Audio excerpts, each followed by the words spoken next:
I am shocked that insurance companies didn't raise red flags. Well, I'm shocked that you quacks are still on the air. Actually, no, I'm not.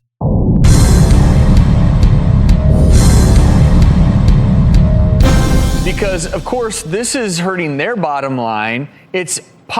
Some people are pocketing profits. Some people are hemorrhaging profits. Gotta love people who think the term profit is a dirty word. For those of you who haven't seen this show, they have a segment towards the end where they hawk a product or a line of products to sell people that they make a profit for. I guess profit is only bad when someone else is making it.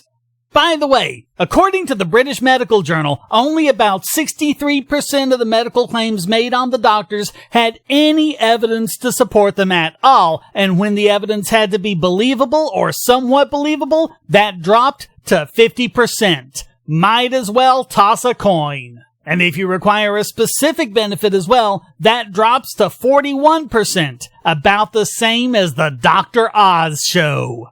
They also concluded that there was no attempt to inform viewers of potential conflicts of interest, so they can come on TV and make money giving bad advice, but it's people who make pharmaceuticals that make people's lives objectively and significantly better who are the bad guys. Yeah, right. Patients are losing in all of this. No, patients are losing because of lies told by people like you that make it more difficult for them to get medicine that helps keep them out of pain. I was hit by a drunk driver over 10 years ago. As a result, I will be in pain every single moment of every single day for the rest of my life. By far, the most effective relief I can get is from prescription opioids. How dare they needlessly increase the suffering of patients just so they can get some attention by jumping on this latest drug warrior bandwagon? Someone at an insurance company didn't say, wait a minute, this seems like we're paying for this way too often, way too much. Opioids are now several times more expensive than they were before Barack Obama put them on Schedule 2. So not only is getting them like pulling eye teeth, but we have to pay more to boot. Is that, where did your mindset come into play? And you said, you know what, I can't do this anymore and I need to go to the authorities. Well, I couldn't sleep at night. Thinking about people like Mackenzie. I couldn't live with myself. How about those of us who can't sleep at night because we're in pain? It was wrong. Why don't you let patients and their doctors make that determination? Our healthcare system has become one that pushes pills. We all know that. Yeah, well, as long as they're pills that work, so what?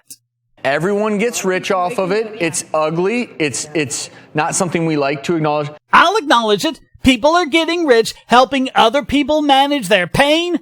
Good! Let that be an incentive for them to develop other things that help reduce people's pain as well. What good do you think you're doing and the other bandwagon jumping pundits who are trying to make your profits demonizing medicine that people need, making it harder for them to get? By the way, something to keep in mind. More than 96% of people who are prescribed opioids in the United States never become addicted. This whole opioid crisis is a load of crap. Mackenzie's lawyer, Michael Rainboth, joins us via Skype. So we have filed a lawsuit on behalf of Mackenzie against not only Insys, the pharmaceutical company, but also the physician assistant who was prescribing this drug. The physician assistant. Wow, just look at this woman's fake pretend sympathy face. Here, take a look. See? Hey, why don't you give that face for the millions of people in this country who suffer from chronic pain? Because you can't make money doing that? And hey, I wonder how much money this Rainboth ambulance chaser stands to make off all of this. 'Cause it's always the lawyers that rake in the most.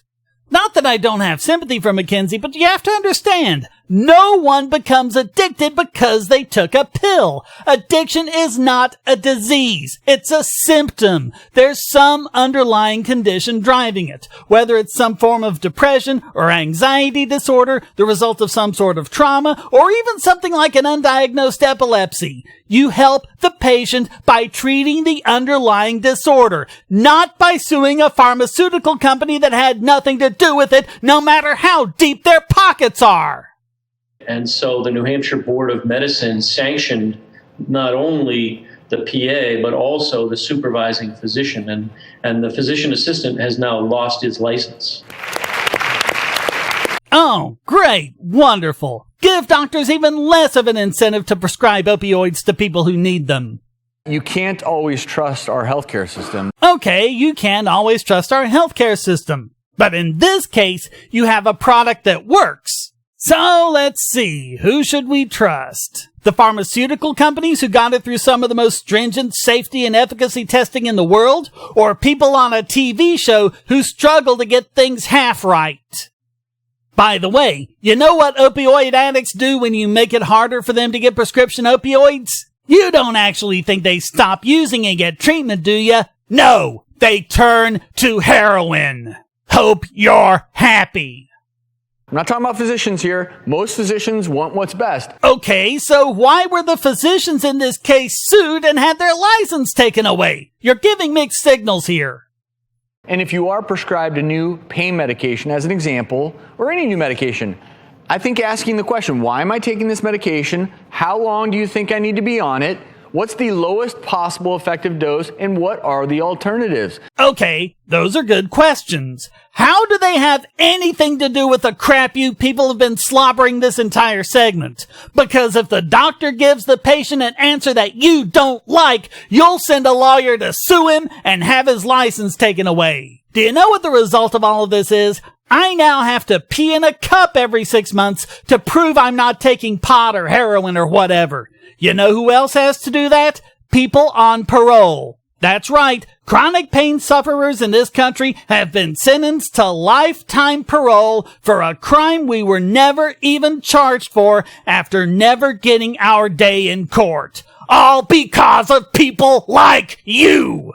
And by the way, every time I have to pee in a cup, they charge me $90 for the test. Yes, I have to pay for it too.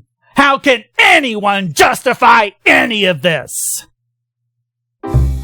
Hey, if you enjoyed this video, why not hit like and subscribe? And to make sure I can keep producing content, support this channel by becoming a patron.